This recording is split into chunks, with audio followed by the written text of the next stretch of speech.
Breaking news. I want to tell you, and Natalie Jackson, you are formerly the attorney for Trayvon Martin's family, so I know you're going to have some comments on this. We have just this second obtained the 911 call from George Zimmerman's girlfriend today. Listen to it, and then we're going to debate it. What's going on? He's in my house breaking on my as I asked him to leave. He has his freaking gun breaking. Wow, he has a bleeping gun. Natalie Jackson, again, you represented the family of dead teen Trayvon Martin. As you hear this, are you thinking deja vu all over again? What are you thinking? Well, I'm thinking that we've heard this over and over, not just from Trayvon Martin's case, but we also heard it from Shelley Zimmerman, George Zimmerman's wife. I think that we have to look at the pattern here. Even prior to Trayvon Martin's killing, George Zimmerman had a pattern of aggressiveness. He had an arrest for a battery on a law enforcement officer. He had an injunction taken out by a former girlfriend.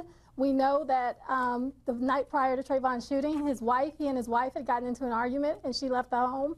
And here we are, not even 6 months after his acquittal, and he's had 2 other domestic violence incidents involving guns. There's a pattern here. See the video there? We are hearing from published reports that we can't independently confirm, although we're trying to, that woman, that mystery blonde, as she was referred to, who was with George Zimmerman back in September, a couple of months ago, when his estranged wife, Shelley, called the cops on him. And I think you remember the incident where essentially Shelley said that he had punched her dad, his father-in-law, in the nose and broken their iPad while she was trying to record. I think you remember this. This was something that was in the news for days on end. And at that time, Shelley said that George Zimmerman appeared to be reaching for his gun. Let's listen. He had accosted my father and then took my iPad out of my hand and smashed it and cut it with a pocket knife. He's in his car, and he continually has his hand on his gun, and he keeps saying, "Step closer." He's just threatening all of us.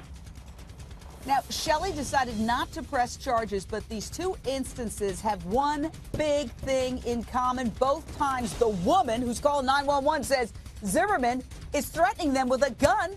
But when cops arrive, where's the weapon? They can't seem to find it. So I want to go to Mark Starling, News 96.5 radio reporter out of Orlando. Explain in the situation today, in the drama-rama today, cops arrive at this girlfriend's home, and what do they do and what don't they find?